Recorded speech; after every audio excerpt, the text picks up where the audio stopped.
Yeah, I apologize for not having presentation prepared specifically for this meeting, but there are other things happening in my life. Is this turned on? It's on. Okay. Yeah, I say I apologize for not having a presentation prepared specifically for this meeting, but there were other things that happened in my life in the last week. But there are a couple of points that I think were very important that I forgot to make in my presentation. One is that we're not arguing that a tax and dividend is sufficient to drive down the emissions, but it's a necessary condition to go along with other things such as building codes and vehicle efficiency standards and electronics, and it's been found that building codes, for example, it's impossible to enforce them. So you need this base drive underneath it in order to make those work. You need that price signal so that the homeowner will actually not try to get around these building codes, because it will be economically very damaging if he does that. Secondly, tax is also the best way to support renewables. Rather than trying to pick renewables or any other way to reduce the emissions, we shouldn't have Congress or anyone trying to pick who the winners are. Instead, the price is the way to do that. And the question of cap or tax, if you try to put a cap, then utilities have a way to blackmail you. That is blackout or brownout. Then you're going to immediately say, we can't allow that. And so you will limit the cap. But a tax doesn't suffer from this, and it will be predictable and will not result in the blackouts.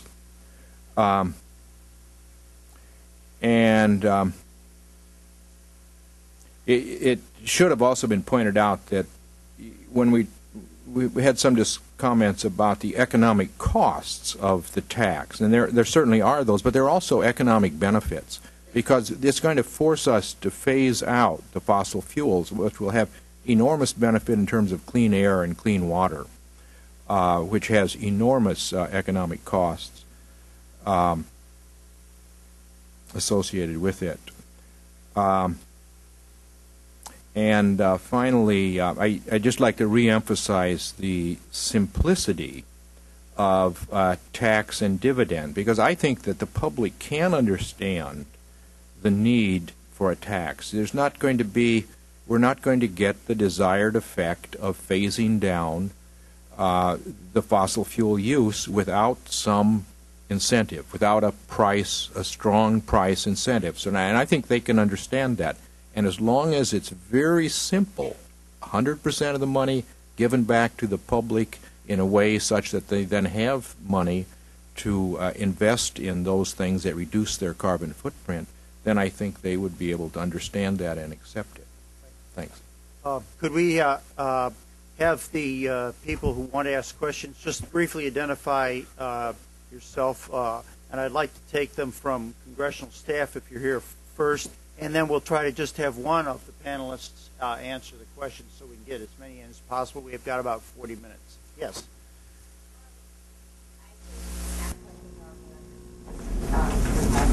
But my question is on the cap and dividend issue. My name is Marcy Harris. I think that the political thoughts that went into a tax and dividend system made a lot of sense before we started spending $700 billion to get out the financial system. And back when we thought that almost everything that got proposed in government had to be, that you couldn't justify government spending. Well, I think that what we're seeing with the political realities and the statements of the president-elect is, that money's already spent. We already are talking about investments in green jobs. We're already talking about expanding infrastructure and public transportation. I think that if we start this discussion of a very legitimate revenue-raising mechanism and discuss only the possibility of returning it all in dividends, I think we're missing an enormous opportunity. I think we do have to balance out the impact on consumers of rising fuel, especially those people who are disproportionately impacted as we go into this scale. But I think Dr. Shapiro made an excellent point in the need to reinvest in the technologies. And again, I think that whether it's healthcare or infrastructure, right now the discussion is taking place that those expenditures are going to have to take place. And I would just ask the panelists if you think the world has shifted since this enormous bailout in a way that cap and dividend, that the political realities that tax and dividend was designed to address don't really exist in the same way that they did 6 months ago, or a year ago, or 8 years ago.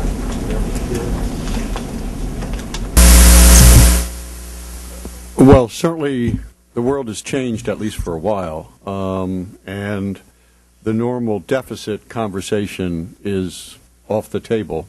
It will come back. We're sowing the seeds of some serious problems, but we have to, I think most people believe, because the costs of not taking very large action could be so large, that those costs. But as a general proposition, the political problem is, the fundamental political problem is that it is very hard to get any democratic people to pay short-term costs in order to avoid larger long-term costs. And that's particularly true when the long-term costs cannot be presented with specificity with respect to timing and dimensions. In fact, it's hard enough to get people to accept a short-term cost in order to get a long-term benefit. That's the model of Social Security. But we don't have a case in which people have accepted short-term costs in order to avoid longer-term costs in the absence of a war. And so in that sense, it really fits in with where the politics has gone. People don't want to pay for things. That is the fundamental political logic behind a tax shift. That if that's the case, we cannot, the only way to address it is to, as much as possible, eliminate those short-term costs, which is the logic, the political logic behind a tax shift. Having said that, there is certainly at this point political support for spending, for investing in the first stages, at least, of our response to climate change. How long that will last, I stopped predicting politics a long time ago.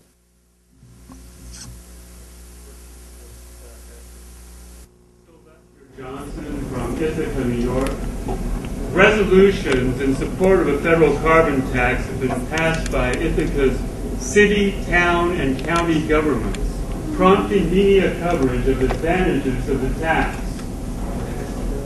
And this is possible for anyone, anywhere in the country to do this, and so that hundreds of local governments could pass such resolutions in support of a federal carbon tax.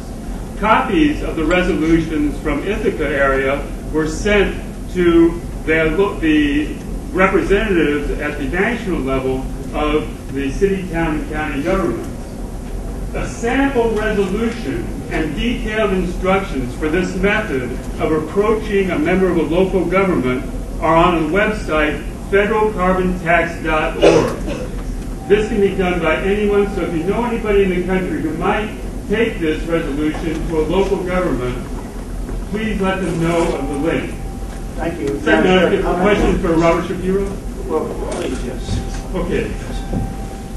The monolithic Chinese government no longer exists. China has decentralized so that the provinces make their energy decisions. Does this impact the way that cap and trade might fail in China, and emphasize the need for a worldwide carbon tax because the point has been made that would be feasible internationally? In many respects, the internationally climate change, there really is kind of a G2 in the world, and that's the United States and China. We are the crux of the issue. I think if China goes along, a lot of other developing nations will go along. Europe will follow. Europe has already taken a lead, and I don't think Europe is a problem. The problem of getting China to take meaningful action is enormous. She has said repeatedly she will never go for cap and trade. The problem of corruption in China is enormous. It causes thousands of public demonstrations every year. The notion that China, who doesn't have the governance institutions right now to prevent the export of poisonous toothpaste, would be able to monitor emissions across her country is, it's not a serious proposition. So there has to be another mechanism to bring China on board. I do think a tax-based mechanism would be more attractive, but I'm not part of the Chinese leadership. Whatever system China adopts, whether it's a formal one or informal one, will necessarily involve enormous technology transfers from the United States and Europe and Japan to China. China will not do this without those transfers. That's a very good investment, I think. We can also sell them. We can do joint ventures. There are a lot of ways to address that.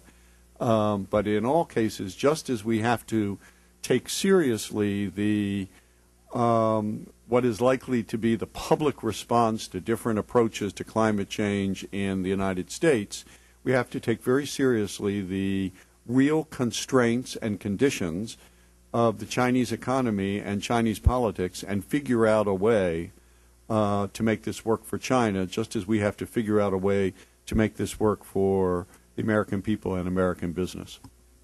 Let me pause for a minute. I wanted Eric Pica, who is our expert on taxes and directive domestic policy, to stand up. I didn't recognize some of our staff.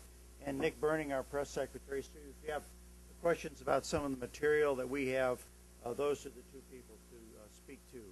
There's a question there. My question is to Jim Hansen. My concern, irrespective of a cap or a tax, is the point of no return. The situation where, as illustrated, we're looking at 1/5 of the resident time of CO2 lasting for 1,000 years. I'm looking at the numbers. I'm looking at China opening up a coal-fired plant every 10 days. I'm looking at all the numbers across the board. I don't mean to be fatalistic, but about a year ago I told a colleague of mine, I happen to be an economist, I was using the D word to describe what was ahead. He said, "What are you talking about? Everything is fine. Look, I'm Christmas shopping, I see cars all over the place. What are you talking? You're so pessimistic." I'm a realist, not a pessimist. So my concern is, all this sounds great, but it seems to me that this discussion needed to have occurred in 1995 when the second IPCC stated we have a discernible influence on the global atmosphere. Yeah, the situation is more critical than 99.99% of people realize. We really have to phase out coal emissions within, if we can do that within 20 years, then we can peak, CO2 could peak at something like 400 to 425 parts per million. And it would be feasible to get it back to 350 by means of reforestation and improved agricultural practices that store more carbon in the soil. I could see getting 50 to 75 ppm out of the atmosphere, but that means that's a tremendous change. And right now, it's just the opposite. Coal is being used faster and faster. So we've got to get on a completely different track very quickly. And that, I think you've got to start to drive it in that direction by means of a price signal. So it's going to require, you can't simply say, well, somehow we've got to stop using coal. We've got to provide the incentives for the replacements for that, both efficiency and other sources of energy. So we are, in fact, getting to a very dangerous situation. And that's why I think the president-elect, when he takes office, should ask the National Academy of Sciences to give him a report promptly, because he needs that backing. It can't be a few scientists saying that. We have the best scientific organization in the world, the most powerful, and that's the United States National Academy of Sciences. And they could deliver a message to him that would make it very clear that very strong actions are needed. And I think the logical consequence of that is going to be a price on those emissions. We have a lot of questions, so if you can keep your questions short, answers short here, panelists. Yes.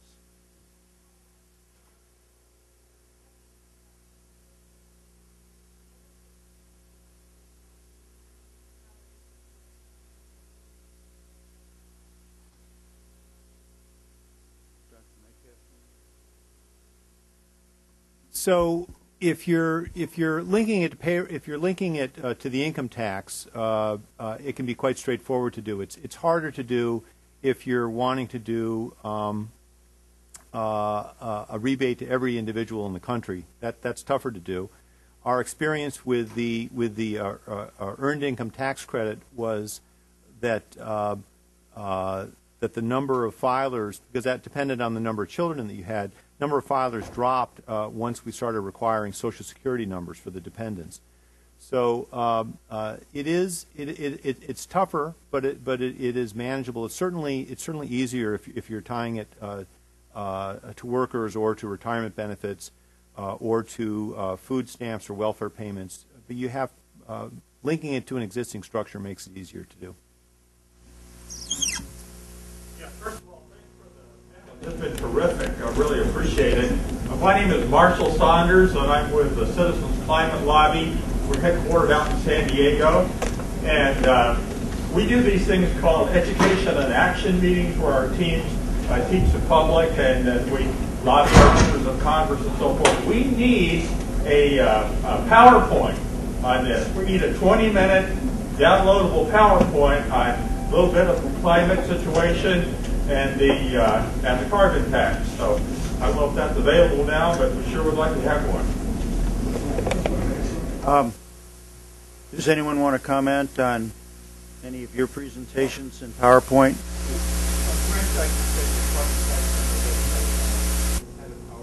I think will serve your interests very well. The carbon tax. Thank you. So you can just download that right from your website. Yes. The thing which really bothers me is mentioning a $15 a ton tax. I think you need carbon dioxide. You need 75, even to double the price of coal-based electricity. This is one of the things which people have not addressed. Okay, we agree on a price. What do we agree on with the price? I think $2.50 ton of carbon is a good start. Who wants to comment on your point? So the analysis that we did at MIT, the joint program, suggests that starting a carbon price on the order of $40 per ton and going up at 4% real can help us stabilize at 550 parts per million. So it's I think it's certainly true if you want to shoot for 450 or even lower, then you're going to have a much more aggressive policy. I would be happier to start with a tax that we can actually pass and ramp it up over time than to try to start with a more aggressive target that we simply can't get through Congress. My name is Al Weed from Public Policy, Virginia. I want to address a framing issue. Dr. Shapiro said that we as a nation don't want to pay a cost to avoid further costs.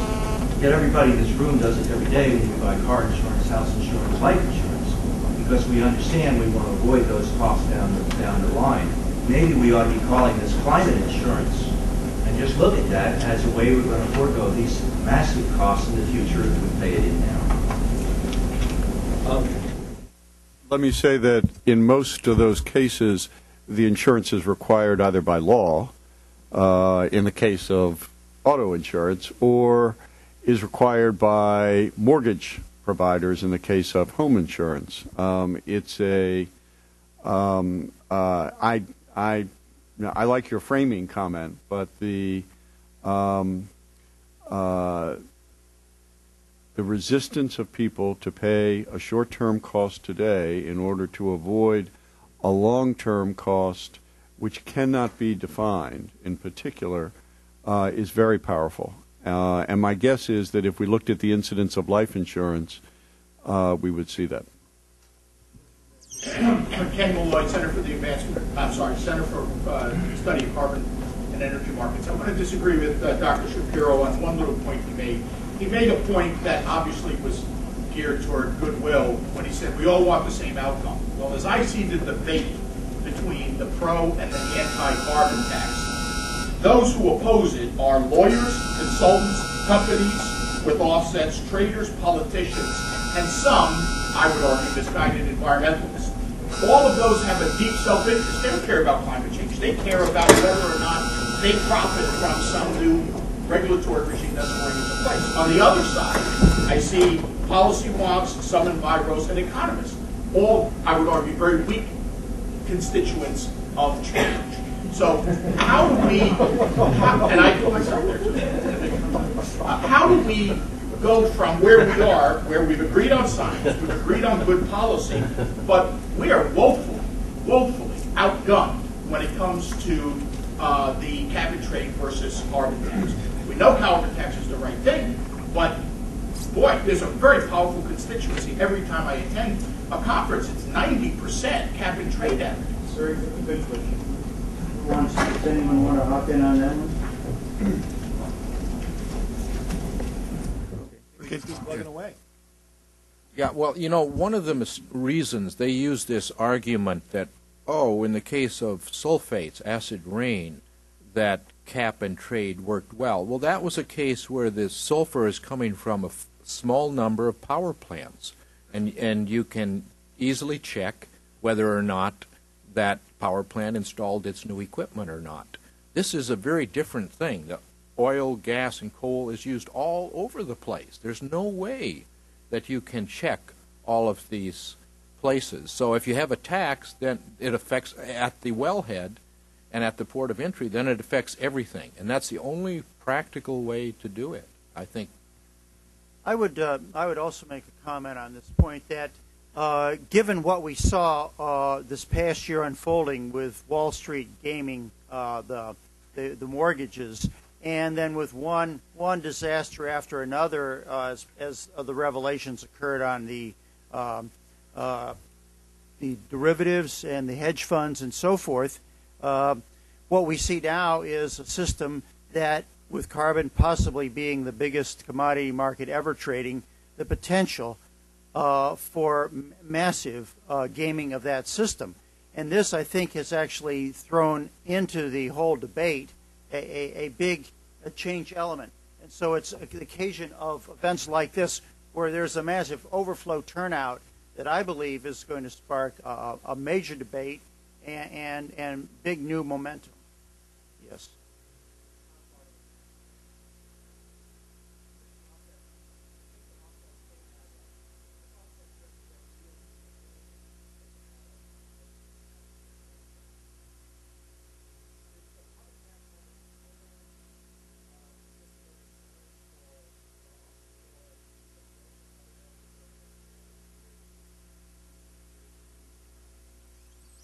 So the carbon tax bill and proposals I've worked on have carbon capture and storage as a refundable tax credit because the utilities, the entities doing the sequestration are not going to be the entities paying the tax. So we have to somehow make those have value.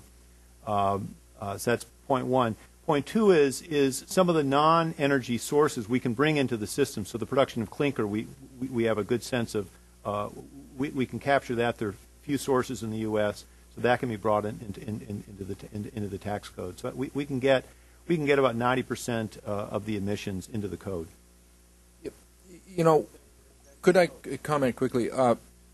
We need a system that affects choices, lifestyle choices across the board. I mean, now we import food from New Zealand. because there's no tax on aviation fuel, you can do that. We need to, if we have a tax across all the fossil fuels, it will have major effects on lifestyle choices, on short, medium, and long time scales as that tax increases. And I don't see how you get that with more limited caps. The question in the question that you know, the lady. I'm Corinne Whitlights from the Civil Society Institute, and I wanted to ask Mr. Shapiro to flesh out a little bit what he meant by, we neither cap and trade or carbon tax is enough. We need strong incentives for technological development and deployment. And where does he put? I would wonder what kind of technologies you're talking about, and what about the long effort to provide federal subsidies for CCS, carbon capture and sequestration?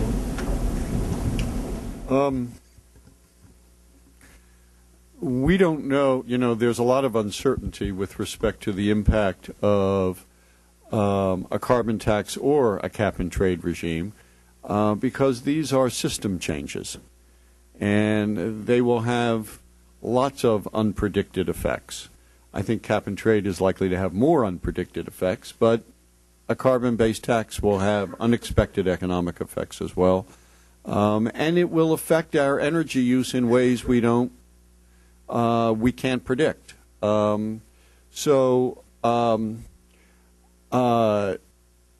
That's part of the reason why I believe that in addition we need additional support for both the development and and in particular the deployment of more climate-friendly and energy-efficient technologies. But in addition, there's not only that uncertainty, there's also the uncertainty of climate science itself. That is, we don't know exactly where the tipping points are.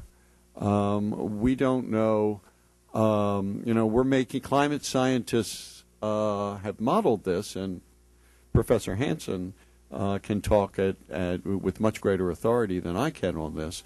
But there's enormous uncertainty as to the exact timing and the exact dimensions of the effects. Because the consequences are so grave and so global, the additional support for technological advance and the deployment of those technologies is a sensible kind of piece of insurance in a world which is being defined by both scientific and economic uncertainties. Joe Browder, I just wanted to say to the question about what do you do with all this competition I think because of the reasons you all outlined here, that is fairly easy to change. I think significant elements of the business community understand now that one way or another they are likely to have to put a lot of money into paying for carbon, paying to displace carbon. And I think increasingly members of the business community are thinking if this is going to happen, it ought to work. And are themselves so concerned about the volatility, the price volatility associated with a cap and trade system, that I think there's significant potential for business community support for question for Professor Metcalf. I'm interested in the efficiency of the point of regulation on natural gas. And you said the point of regulation should be the processing plant. My understanding is 25% of natural gas has a purity that it doesn't need to go through a processing plant, which would mean it would be unregulated. So my question is, why didn't you go for the pipeline when there's only 160 pipeline companies versus 580 processing plants, or as opposed to what's being kicked around in the current versions of the cap and trade bills? So I think we can both agree that the downstream approach is going to be the most cumbersome and most expensive. I think I've heard you say this 25% figure before, and I think that includes imports. Pipelines, and so our proposal is the processors and the point of import, the 55 import points, which are essentially 50 pipelines and 5 LNG facilities. That gets you about 99% of the gas. Very little gas goes directly into pipelines. Of domestic gas, almost every bit of it goes through a processing plant. Remind people, just identify yourself and your organization. Gerald Ehrenstein from Sierra Club. What about the role of local governments? Would carbon taxes of local governments support or hinder the overall impact? You know, that's a good question. For better or worse, we don't have much in the way of local carbon taxes. So, but I guess my view is it would be better to have one carbon tax at the federal level, and let's not try to layer on too many taxes. I think that drives up administrative costs. I don't see a lot of benefit from doing it that way. Would you comment on how British Columbia's tax and the federal one, and the situation in Canada? Yeah, I think that was a big problem in Canada because we already had the BC carbon tax in place when the federal election took place. So it was dead when it started, the federal proposal, because it was looked at as a second carbon tax. And it was, I think the biggest issue was that, you know, underlying all this, you have a lot of people who, although they're concerned about climate change, actually don't know what it is. The polling in Canada and in the U.S. shows that people actually don't know what they don't know that carbon actually causes climate change. So you're solving a problem that people don't know much about. And so when you double up the tax like they tried to do in Canada, it was a non-starter. Alex Lynn, Institute for the Analysis of Solar Energy at the George Washington University. And right now in the Southwest, we're looking at 12 to 14 cents a kilowatt hour from photovoltaics. And in how many years would a carbon tax that you propose, that say starting at $4 a ton, how many years would it take for photovoltaics to become competitive with coal with 5 to 6 cents a kilowatt hour? So I've done some analysis looking at the production tax credits for wind and also the investment tax credit for solar. I find, looking at 2005 data, that an $18 carbon tax with the gas prices where they were in 2005, $18 carbon tax would be as effective as a production tax credit in making wind viable. Unfortunately, it doesn't make solar viable. You have to go much higher. We're really going to have to bring the cost down on solar, which people are working hard to do, before it becomes cost competitive in the marketplace. I think it is. You're correct in implying that the tax is going to have to be pretty large. And that's why it needs to be applied at times when, like now, when the prices for carbon fuels have gone down. It's to our advantage to replace that at valleys, to actually fill those in by applying tax then. Because otherwise, it's to the benefit of the oil exporting nations. All our money is going there. If we get that price going and a large part of it being taxed, then the money is staying home. And if it's given back 100% as dividend, it's going to be accepted, and people will understand why we're doing this. We're trying to wean ourselves off this dependence, this addiction that we have, which we're going to have to do if we're going to save the climate and the planet for our children. Can I just make one more comment, because this brings up a really important point with centralized solar projects in the Southwest, that in order to, for many of these renewable projects to work at the kind of scale we would like to see, we're going to need a new transmission grid in the United States. And right now, the tax code, the only energy capital investment, I've just finished a project on this, the only energy capital investment that gets less assistance through the federal tax code are traditional coal-fired power plants. So we have a lot of work to do on improving support for transmission. The only for biofuels, can you stand up? I'm Clay Ogden. I'm an EPA policy officer. For biofuels, the only performance standard that has to do with economics is that you can't be a biofuel if you make things worse.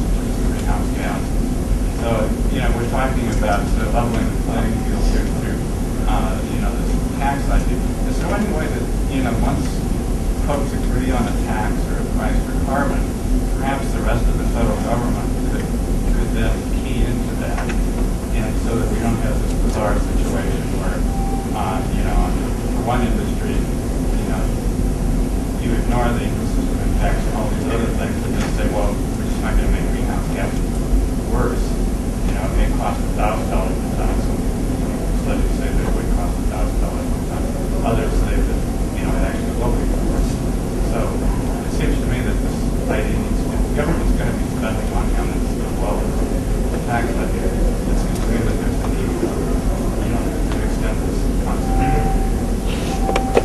Well, just one comment about the biofuels. The fact that we're pursuing some biofuels now that don't make any sense, that would be addressed by a carbon tax at the base, because corn-based ethanol is using a lot of energy, and that would drive up the price of it and properly drive it out as a means of energy. Jennifer Kiefer, I'm with the Coalition on Environment and Jewish Life, and I'm not sure exactly who my question is directed to. I'm going to share some of the skepticism that Mr. Hogan was highlighting from the folks in Canada about the need for, or the appropriateness of the dividend returning the revenue to the public. Kind of beyond the political expediency of it, it seems to, one, eliminate the price signal that Dr. Hansen mentioned is so necessary, and then two, it takes away money that would be needed for research and development to help, or things like financing the transmission grid.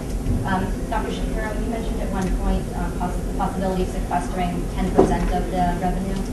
Is that one way to get around this, or if not, where is the money for these? I had a group called U.S. Climate Task Force, www.climatetaskforce.org, and that issued the analysis which I described before. We rented the National Energy Modeling System, which is the simulation system that the Department of Energy uses to project both energy markets and economic activity in order to simulate the introduction of a carbon-based tax over 20 years from $14 per ton of CO2 to $50 per ton of CO2. That's the equivalent of about $180 per ton of carbon, and to look at the macroeconomic impact. And that was the exercise in which we sequestered 10% for technology support and deployment. I feel very strongly, whether or not the funds come from a carbon-based tax or they come from some other source, is not that important. We were trying to demonstrate that that change did not have any significant effect on people's incomes and on the rate of growth of the economy. But I feel very strongly that that a greater commitment not only to the development of more climate-friendly fuels and technologies at an economically viable price point, but even more the deployment of those technologies. We are, the other cost of responding to climate change is that all of our homes we have to change the way we heat and cool and light our homes and all our buildings and all our factories. This is an enormous investment that the country is going to have to make and the world is going to have to make. Entirely apart from the cost of cap and trade or the impact of cap and trade or the impact of a carbon-based tax on the price of energy. This is an additional cost that no one has modeled. We need to provide support for that in order to accelerate it and in order to make it in order to reduce the potential personal and economic dislocations associated with it. Fortunately, we can do it gradually. We can do this over a period of 20 years. I would like to disagree with the questioner. The price signal will be there. A person who has two large vehicles and has a big house will pay much more in carbon tax than they get back in this refund. And the refund is needed so that the consumer will have the money in his pocket to make the changes, to buy efficient vehicles and to insulate his house. And he needs to see that direct connection, and he'll see it every month.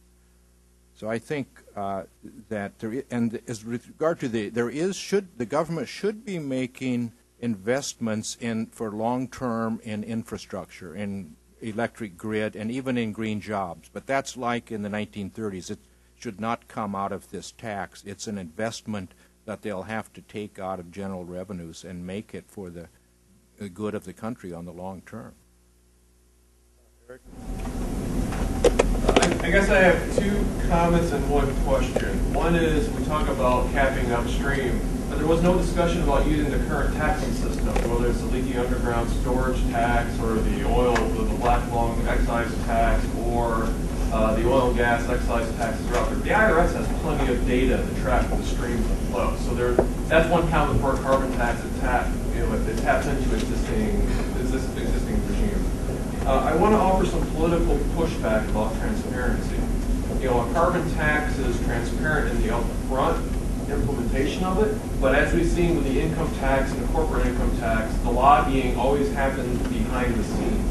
And that's why we have these extensive extender packages that have all these little gaps and loopholes that are kind of written into law over a period of time. So I would caution the speakers on that aspect. And then the question is gasoline. We know that the carbon tax and the tax signals on per ton of carbon of CO2 ends up to be a very insignificant amount of charge on a gallon of gas. And it seems to be almost insufficient to send the proper price signals to consumers to reduce their gasoline consumption. Are we also then talking about, given that economic reality, are we talking about a carbon tax and then a debate of a fuels tax or like a gasoline tax in addition to make sure that the price signals are getting sent in the right direction? So I think there are really two aspects of that question. The first is to point out that probably one of the most expensive places to make carbon reductions is in the transport sector. So we should not sort of ask each sector to make equal reductions, equal percentage reductions, because that's putting that's requiring very expensive reductions from the transport sector. Now, there are good reasons to want to reduce our oil consumption, which is really transportation related, having to do with energy security. But that's, in a sense, a separate issue, which then calls for a separate instrument. So Jason Bordoff at the Hamilton Project at Brookings and I have a proposal for what we call the 40/40 tax, which is an oil consumption tax that's $40 a barrel when oil is $40 a barrel or less in world markets, but it slowly phases out as oil prices go up until it phases out when oil gets to $120 a barrel. It's a way to provide the protection for General Motors as they're trying to move to energy-efficient automobiles, that they're not going to have the rug pulled out from under them with having oil prices drop precipitously. Yeah, I would disagree with that. The carbon price is going to have to be large. It's going to make a difference. Otherwise, it's not going to work. And that's why you've got to have the dividend, because it will be painful if you don't get the dividend. It does have to be large, and it's got to hit automakers. We have to go to vehicles with zero carbon emissions, and that is possible. There's nothing that prevents us from doing that if we have the incentive to do it. And so we need the price incentive. You've got to have a carbon tax. It's got to be large, and you've got to know that it's going to rise in the future. And we can drive carbon out of the economy, and we have to do that. It's radical, but it has to be done. We're coming towards the end, but we have tons of questions still. Maybe we could take two quick ones at the end here. Okay, right here, 1, 2, 3. Maybe you can just state them all at once very quickly. 1, 2, 3. Okay, go ahead. James Warner from the Pew Center on Global Climate Change. It's been very informative. I found that I'm both ignorant and well paid.